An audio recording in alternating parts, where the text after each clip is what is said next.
welcome to Verbal Tea, the journaling podcast where we focus more on our own inner voices than the voices of those around us. I'm Globe, your host, and each week we explore topics through journal prompts that I have come up with for myself, my guests, and you. I am utterly alone. You can always tune in and write along to those journal prompts by following our blog at our website in the show notes. It is season 3, you guys. 3 is my favorite number. I am so excited. I can't say it enough. I know you guys hear that a lot, but I am really excited about this season. While October is kind of a fun month because it's Halloween, so if you like to costume like me, it is fun. Bless you. It is still the start of fall. It's still the start of fall, which means that, we're not outside as much. The weather is getting colder, the days are getting shorter, and that does impact us mentally. And that's likely why October is Domestic Violence Awareness Month as well as Mental Illness Month, because we are more vulnerable during this time. The holidays are coming, and that's a lot of pressure for a lot of people. They have so many different feelings about them, and they're not always positive. It can be a dark time. So this month, we are covering just making ourselves a safe space. While that is the general purpose of this podcast, we're getting to the nitty-gritty when it comes to just our mind state and our mind frame. I call this series for October the Conquer and Comfort series. This month, you will hear us explore our strengths, explore our victories, as well as ways that we can comfort ourselves and armor ourselves. Over the past 2 seasons, you guys have given me a lot of feedback. A lot of you guys have messaged me directly and shared your thoughts on the episodes, and it looks like you guys really like the little teaspoons. So since we're covering something so sensitive, I wanted to start the season off with a little teaspoon to honor what you guys have said, and also to just provide a gentle blanket and just, light some candles and set the mood for a very heavy topic and conversations that we'll have this month. So to start off, we are discussing how to make your mind a safe space. I came up with this basic journal prompt: is how do you make your mind a safe space?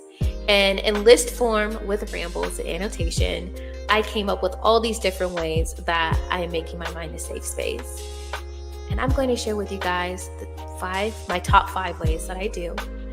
And at the end of the episode, I'm going to give you guys 3 actionable ways that you can make your mind a safe space if you haven't already, as well as some bonus journal prompts. Let's get into it. The first way that I make my mind a safe space is acknowledging that my mental space is my responsibility.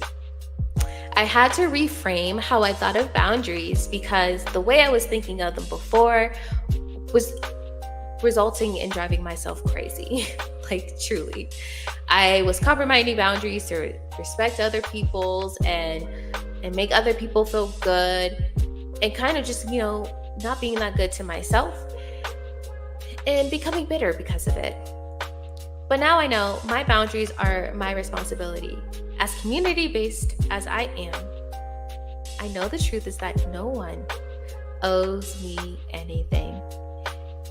We should all be good to one another, but all of us, even the worst of us, are trying to find a way to navigate all the negativity around us and within us. So while you shouldn't take it personal, you do have to be militant about your boundaries, okay? You just do. Some people may not like you, and it may be that deep. But at the end of the day, if you want to be good to other people, you gotta know how to be good to yourself. So you can't just consume all of those feelings and be in this resentful, polarizing, ugly space. That's how that happens. So be good to yourself, and then you could be good to others. And you can sometimes recognize how they're struggling. Boundaries are for us, not for other people. They're not for us to tell other people what they should and shouldn't do and how they are or aren't going to treat us. They're for us to be like, hey, this is what I'm worthy of. This is harmful to me, so I won't be, enduring this. This is what a healthy space looks like for me. And so this is what the choices I'm going to make to align with it. And that person may or may not fit it. That's it. It's really that simple, saying I'm worthy of being at peace and being fulfilled. And these are the guardrails, this is what the lane looks like. And anything outside of that is not compatible. Not, oh, you don't treat me this way, so you're a bad person. But look, if we focus on establishing and enforcing our boundaries, we won't be that focused on vilifying others.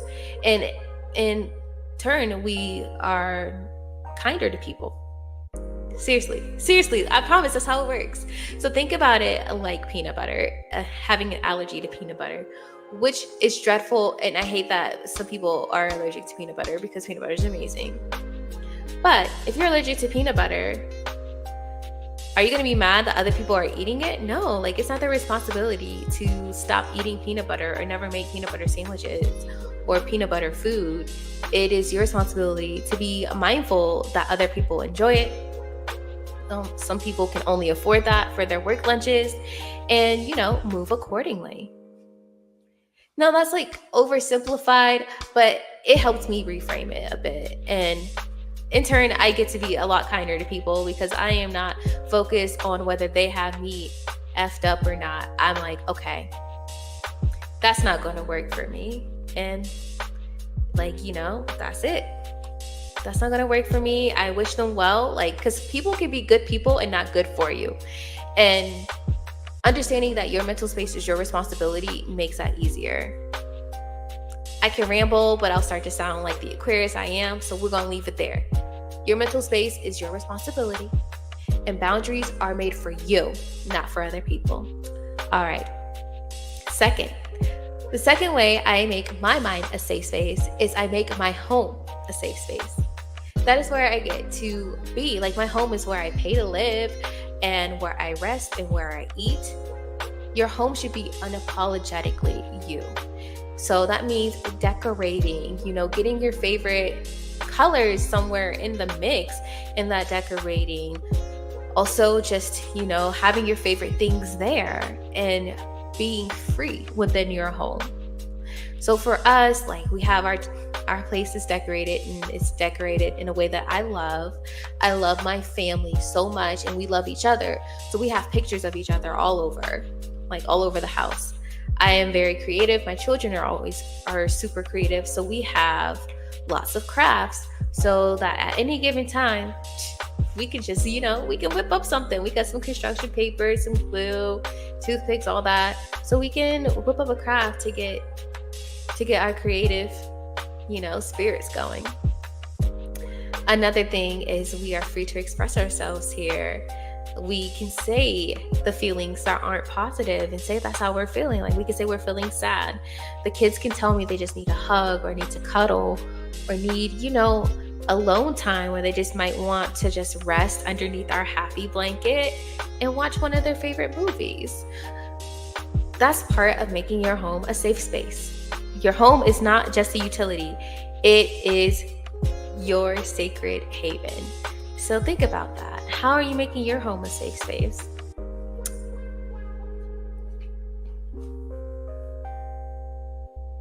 Another way I make my mind a safe space is I get my feelings out. Now, this doesn't mean I'm going off on people and things like that. Quite the opposite. It's very quite the opposite. Because I get my feelings out and they don't just fester inside me, I don't really blow up on people like I used to. Because I've gotten to process it and get to a healthier space. I grew up Christian, and so I am really familiar with this. And I feel like a lot of, especially marginalized people, are familiar with this martyr syndrome rhetoric where you just push things down and you hold things in for the benefit of others. But that's nonsense, and it's not good for anybody. It's poisonous to yourself and the people who care about you. Good people want to see you doing well, okay? They do. Good people want to see you doing well, and you're not doing anyone any real favors by just pushing all that stuff down. Like, it doesn't make you a better person. It makes you very bad to yourself. And I really want us to reframe how we think about that. Like, being bad to yourself makes you bad to yourself. It doesn't make you a good person. I worry about people who overgive and are just giving without any boundaries, because I'm just waiting for them to blow up and take it out on someone who can give them the least social benefit, because that's what be happening. And I've also seen this. I've seen people sacrifice themselves time and time again and end up with all of these literal physical ailments because they've neglected their mental health. Let's not do that, okay? You're a good person and you're so good that you're going to be good to yourself. Let's say that, right? Say, I am a good person and I am so good that I am going to be good to me. Because at a certain point, when you're giving and giving and giving and you are suffering, you really do have to ask yourself, why are you doing that? It's either because you are just like trying to get some external validation, or unfortunately, you don't believe you deserve good things. And I don't want you believing that about yourself. I no longer believe that about myself, because I used to be one of those people. I do deserve good things, and so I am good to me, and it makes me a lot better to others.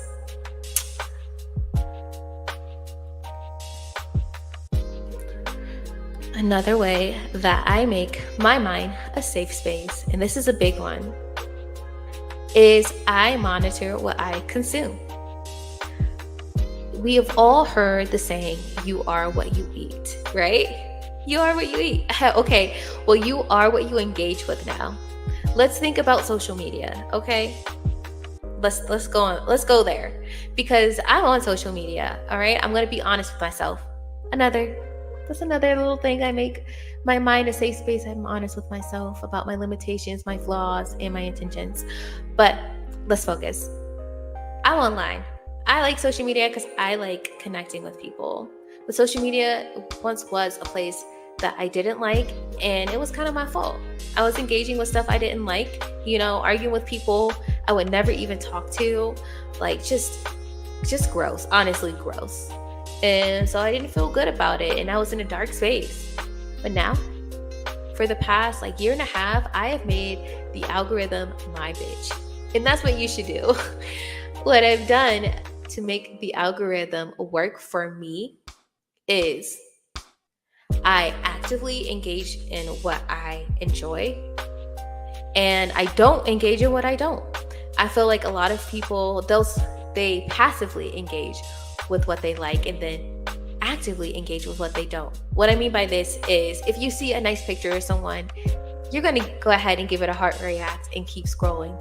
If you see a post that is just sparking up a debate and you have strong feelings about it and don't like what other people are saying on there, a lot of you guys are going to go back and forth with those people, the original poster, and argue about it. And it's the content that you don't even like. You were just arguing against something you don't like. That's actively engaging with content that you don't like. So let's swap it. Or not even swap it, just actively engage with what you like. So the way I do that is, 1, I search for the creators and people who consistently post things that I like. I search for them so I can engage with that. I search keywords if what I want to find for the day is very specific. I also take the time to comment. I don't just heart react and keep scrolling. I heart react and I share why I love it. I engage in the positive, constructive discussions. Oh my gosh, I love this post because I love seeing Black women love properly. Ooh, I love this because I love seeing men be able to express the range of emotions. I love this. I haha reacted this because I've watched this 5 times. It is too funny.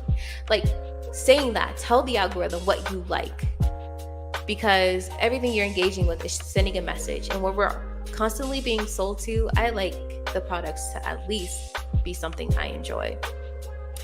I think about it like this, and this might help you guys. Think about your smartphone, your TV, your books, your conversations with your friends. Think of it as your utilities in your home. Think about it as your refrigerator, okay? I have given up soda. My husband is working on minimizing how much soda he drinks. So that means that when we go grocery shopping, we don't buy soda at all. Soda is not on the grocery list because we want our refrigerator working for our goals, working for our intentions, and what we want to consume. That's the same way with everything else, especially in your home, because we're scrolling on our homes, we're streaming on our homes, we're reading in our homes, we're conversing in our homes. So think of it that way. And I promise you, it really does change your mental state. Like, even if you see my posts now, if you compare my posts from like 2020 to 21, and you compare them to today, very different. Sure, there was a brain leap, I turned 25 and things, but also I've legit just changed what I consume. I am more active about what I consume. The last way that I make my mind a safe space is I keep things in perspective. Ambition is just the human condition, bars. It is the human condition. We are always going to strive for more. I mean, look at us. That's just what we do. We want to make things better, more convenient, more. It's hard to stop, but we always have more than we had before. We always do. And so I try to keep things in perspective. One way that I do that is I celebrate the wins in the present and after the fact. And they can be the smallest victories. I celebrate them. Did I have a generally good day today? Yeah, look at that. No tears. That is a victory. Did I have a hard time making something happen and I didn't cut my hair? Yes, that's a victory. Just little things like that. And then as like a seasonal practice, imagine what your highlight reel would be. What was the highlight of your day? What was the highlight of the seasons? What were some 3 great things that happened this season? Just keeping those things in perspective. When we practice celebration, not like toxic positivity, but like just practice celebrating the beauty in life that we experience day to day, it really makes it easier to empower ourselves and feel that we're capable of getting to whatever next goal we have for ourselves. Because seriously, even if you've lost a lot and you're just struggling with that right now, you have a lot of know-how and a lot of perspective to where when you get those things again, you know how to sustain them. It's just true. Like, how you won't lose them in the future because you have that experience and that wisdom now. So even if you lost everything, now you know when you get it back how you're going to sustain it, and that is a victory. Now, those things are they're not abstract, but they're not like super practical, like I can do it today. Like, sure, you could decorate your house today. Sure, you can start telling yourself today that your mental space is your responsibility. But like those take some time. And they took a lot of time. And I want to put it in my blog for you guys to read more about the process on how I was able to grow to regularly make those a daily part of my practice. But I love you guys. And so I'm going to give you guys some other like very micro changes that make a big impact on how to make your mind a safe space. There are things that you can do in your routine. Yes. I believe one of the most effective ways to do a change and to get your mind, like to correct your mind, is to put it into your routine. Because if you try to add on to your day, at least for me, it's very hard, especially because I hyperfixate on new hobbies and things like that. It is very hard for me to keep up with, I'm going to designate 30 minutes a day to this. That's very hard for me. But I'm going to tell y'all some things that I've done that's made it easy to just like pour into myself. What are some things you do every day? Every day you're going to get dressed. And every day you are going to like groom yourself. So saying good things to yourself and speaking good things into yourself in a routine is just That's how you do it. So let me go ahead and give you guys these. The first one is washing yourself and showering. Washing yourself and showering are a good way to take some time to speak well into yourself. So if I'm having a really bad day, or I've got like really heavy things on my mind when I'm showering, I will say I'm washing it off. Like, I'm washing the self-doubt off, I'm washing this off, and it doesn't magically go away, but just saying I've got the power to like just get this away, like it really does help. And it's possible and realistic because I shower every day. Another thing is my lotion. You're not gonna go out ashy, right? Y'all ain't out here ashy, right? Okay. Well, most of us aren't. If we're not gonna be ashy, we are gonna lotion. And when I'm lotioning, I say I'm rubbing things in, because no matter if I'm in a rush or not, like, I'm going to lotion. So I'll say I'm rubbing discipline in all areas, mental, physical, financial, I will rub it in. I'm rubbing confidence in, I'm rubbing prosperity in, rubbing whatever. I'm rubbing it in because it is in my skin. It is in me now. And just doing that as a practice, it helps get your mind right. Because people will say, oh, look in the mirror and say some good things to yourself for 5 minutes. And that sounds so easy. But like I said, if you are in a rush, are you really going to be like, oh, wait, I got to do my 5 minutes? No, not if you already struggle with being nice to yourself. That's just not realistic. But lotioning yourself, you can't just be like, oh, I'm rubbing this in. Just do it. Now, another thing you can do is to wear things that make you happy. Seriously. And it doesn't have to be like the whole outfit makes you happy, because we have uniforms and just expectations depending on where we work or where we're going. But you can just wear one thing that makes you happy. Like, wear your favorite hairstyle. This is my favorite hairstyle, y'all. You can wear your favorite hairstyle. You can wear your favorite color, which I'm also doing. You can wear it, like, if there's a color dress code, you can just wear your favorite socks underneath, or paint your toes or something, your favorite color, wear your favorite perfume, but just put on something that makes you feel good. Wear an affirmational t-shirt, something. Wear something that makes you feel good. Now, this last one it's not part of your grooming routine, but is part of our digital routine. And I love this one. Make your passwords affirmations.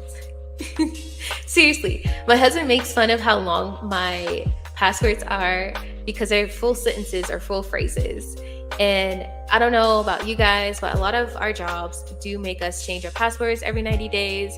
And if you are practicing digital responsibility, you are changing your passwords every now and then as well. Make them affirmations. So whatever you're focused on for the season, for the month, or trying to drill into yourself, make that your password. Make it your password, so when you're typing that, you're literally typing it in and thinking it's playing in your mind as you're typing it in. That is another great way to make your mind a safe space, because you're feeding yourself good things in a realistic way. Seriously, micro changes, massive impact. I hope you guys try those. Now, as promised, I do have some bonus journal prompts for you. One thing I would like you guys to write about is a time you felt safe. Just write about one time you felt safe. Write about one of your favorite pieces of clothing and why it makes you feel so good. And lastly, write about how you can make your home a safe space, or how your home is a safe space so you can celebrate that. I really hope that this helps you guys, empowers you guys. Like I said, this month is going to be a heavy month. We are probably going to cry a little bit. We're going to hug each other digitally and hopefully physically, if you guys are listening to this with your friends, which I strongly encourage. I'm excited because we're going to set off these cold seasons, these cold months right by empowering ourselves, and just think of Verbal Tea as a blanket right now, okay? Next week, we are discussing what we have overcome. Yes, We are putting things into perspective. Yep, we are doing that. And I am so excited to get into that with you guys. Like I said, if you want to ride along, please check out our blog. And if you guys have any thoughts, if this podcast makes your day better in any way, please tell me, but more importantly, tell a friend. Please tell your friends about it if you think that this can also make their days. And as always, follow us at Verbal Tea Time on TikTok, Instagram, and on Threads. And as always, y'all, focus on thriving instead of just surviving. Spend intentional time with your thoughts and be well.